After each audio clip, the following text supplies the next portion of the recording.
আসসালামু আলাইকুম। ওয়ালাইকুম আসসালাম। আচ্ছা, আজকে আমরা একসাথে এসেছি একটা গুরুত্বপূর্ণ বিষয়ে আলোচনা করব। তো আমি বরাবরের মতো তোমাদের দৃষ্টিভঙ্গি বোঝার চেষ্টা করব, তোমাদের মন মানসিকতা, তোমাদের ম্যাচুরিটি, এই বিষয়ে তোমরা কি ভাবছো, এই জিনিসগুলো আমার সবসময় জানতে ইচ্ছে করে এবং একই সাথে আমার ইচ্ছা করে যে আমারও কিছু শিখতে ইচ্ছা করে তোমাদের বিভিন্ন বক্তব্য থেকে। ঠিক আছে রামিসা, কিছু বলার জন্য আঙ্গুল তুলছিলে? কিছু না। যে বিষয়ে আজকে আমি আলোচনা করতে চাচ্ছি, আমাদের বাংলাদেশে এটা অনেক বছর ধরে চলছে আর অনেক জনপ্রিয় হয়ে গেছে বলেই তো বাংলাদেশে অনেক বছর ধরে জিনিসটা চলছে। যদিও হ্যাঁ বলো। Can I guess something? What? মানে এইটা নিয়ে, কোনটা নিয়ে? এই যে মানে তুমি যেটা বললা খুবই জনপ্রিয় হয়ে গেছে, আচ্ছা, তুমি কি গেস করছো?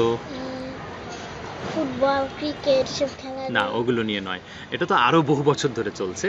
আমি যে বিষয়ে আলোচনা করব সেটা বাংলাদেশে কয়েক বছর ধরে খুব চলছে। ঠিক আছে, এটাকে বলে প্রধানত, সংক্ষেপে বললে এভাবে বলে, বাই দ্য ওয়ে এই প্রোগ্রাম ওয়েস্টার্ন কান্ট্রিতে বা আরও অন্যান্য দেশে বহু আরও আগে থেকেই এটা চালু আছে। ওকে, মুসলিম কান্ট্রিগুলোতে বহু আগে থেকে এগুলো চালু ছিল না, কিন্তু ধীরে ধীরে অনেক মুসলিম কান্ট্রিতেও এগুলি প্র্যাকটিস শুরু হয়ে গেছে। হ্যাঁ, তো সেটা হচ্ছে সুন্দরী প্রতিযোগিতা। ঠিক আছে, বিউটি কম্পিটিশন, বিউটি কন্টেস্ট, এরকম নামে প্রতিযোগিতাগুলি হয়। বাংলাদেশেও কিন্তু এটা হচ্ছে, আমার মনে হয় তোমরাও খেয়াল করেছো, পত্রপত্রিকা এটার বিজ্ঞাপন হয় অনেক সময়। অ্যাটলিস্ট ঢাকার বিলবোর্ডে আমরা দেখেছি যে সুন্দরী প্রতিযোগিতা শুরু হবে, এটার জন্য তরুণীদেরকে, মেনলি তরুণীদেরকে আহ্বান করা হয় যে তোমরা দ্রুত এসে রেজিস্ট্রেশন করো, আমাদের প্রোগ্রাম শুরু হয়ে যাবে। তো এই সুন্দরী প্রতিযোগিতা নিয়ে তোমাদের কি চিন্তা ভাবনা আমি একটু জানার চেষ্টা করব। হ্যাঁ জুমানা বলো।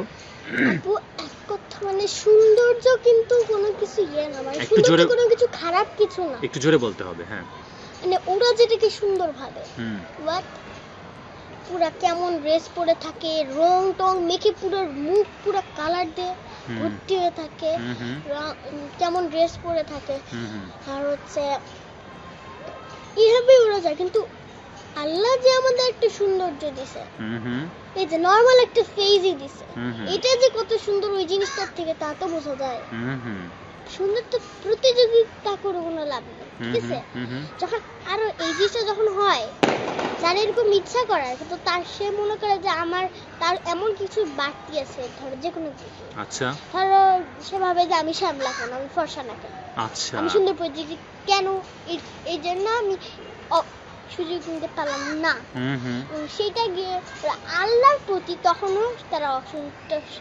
অসন্তুষ্ট হুম, হয়, হুম, কারণ আল্লাহকে কালো বানাইছে। আচ্ছা, নিশ্চয়ই অন্য জিনিসের সুন্দর, কিন্তু হুম, হুম, সুন্দরী প্রতিযোগিতা হুম, আর সুন্দর আমাদের বাইরে ফেজে হয়ে লাভ নাই। আচ্ছা, সুন্দর হইতে হবে আমাদের মনকে, এগুলো ঢাকতে হবে, এগুলো পেট বের করেও করে। হুম, রাইট। মানে তারা শরীরকে তারা আসলে যত খোলার চেষ্টা করে ততই খোলে, তাই না, উন্মুক্ত করে। এবং এটা সুন্দরী প্রতিযোগিতার একটা অন্যতম বৈশিষ্ট্য। এটা হলো, মানে সুন্দরী প্রতিযোগিতার অন্যতম বৈশিষ্ট্য, হ্যাঁ, কিন্তু মুসলিমের অন্যতম খারাপ জিনিস। তো এই যে তরুণীরা এই প্রোগ্রামে অংশগ্রহণ করছে, কেন করে তোমার কি মনে হয়, তারা কেন করে?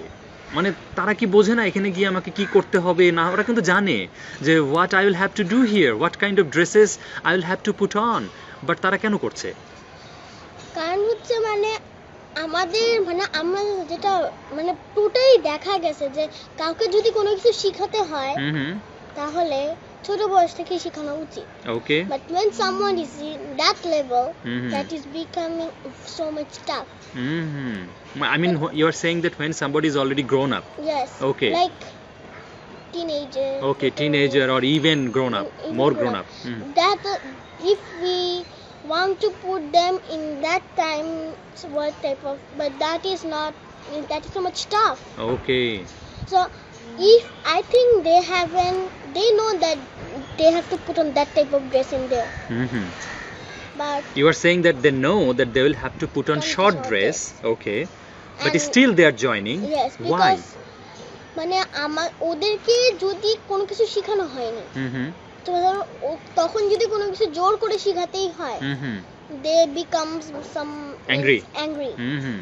কিন্তু ওদের ছোটবেলা থেকে যদি প্রশিক্ষণ দেওয়া হয় যে না এত অ্যাংরি হওয়া যাবে না, দেন দ্যাট ওয়াজ ইজি। সো তুমি বলছো যে ওদের প্যারেন্টিং ঠিক মতো হয়নি, বা ওরা আসলে One reason, জানেই না, বোঝেই one নাই, reason. ওদেরকে কখনো বোঝানোই হয় নাই যে আসলে অশালীন পোশাক পরা যাবে না। One reason. Okay, this is one reason. Okay, Ramisa কিছু বলতে চাচ্ছো? তো আমার মনে হয় ওরা যখন ছোট ছিল ওকে, ওদেরকে নিয়ে ওদের বড় কেউ দেখতো এবং মজা পাইতো। এমন হয় না যে খুব মানে আগেই দেখতাম কিন্তু আস্তে আস্তে যারা দেখতে পারলাম যে এটা দেখা উচিত না, ওকে, কিন্তু এমন সময় বুঝতে পারলাম যখন আমার বাচ্চাটা টিনেজার হয়ে গেছে, আহা। সে ছোটখাটো দেখছে সবাই এটা মজা পায়। তো হ্যাঁ। আমার মনে হয় আমি সবাইকে আমার বাবা মাকে মজা দিতে পারবো এটা দেখায়। চমৎকার কথা। আমি তখন তার ইয়া করতে পারবে, আচ্ছা বাবা মা না মজা হোক, অন্যরা তো মজা পাবে, অন্যদেরকে তো মজা দিতে পারবো। রাইট, আমার মনে হয় এরকম কোনো ধারণা হতে আমি রামিসার কথাটাকে একটু সামারাইজ করতে চাই, ইন কেস যদি ঠিক মতো দর্শক না বুঝে থাকে। আমি সত্যি খুবই খুশি হয়েছি তুমি এই পয়েন্টটাও তুলে ধরেছো, যে রামিসা যেটা বললো জুমানা, সেটা হলো যে রামিসা বলল যে অনেক সময় এমন হয় অনেক পরিবারে ছোট ছোট বাচ্চাদেরকে নিয়ে বাবা মারা এই ধরনের সুন্দরী প্রতিযোগিতা টেলিভিশনে উপভোগ করে, তারা খুব মজা পায়। তাহলে ওই ছোট বাচ্চাটা কিন্তু মনে করছে যে এটা তো খুব মজার প্রোগ্রাম, এভাবে আমার বাবা মা মজা পাচ্ছে, আমি যদি করি আমার বাবা মা আরো খুশি হয়ে যাবে। রাইট, ওই বাচ্চাই যখন বড় হলো সেও মনে করছে যে আমার বাবা মা তো সবসময় এটা দেখেই এসছে, এটা খুব মজার একটা প্রোগ্রাম, তা আমি আমার বাবা মাকে খুশি করতে পারি এ ধরনের প্রোগ্রামে অংশগ্রহণ করে।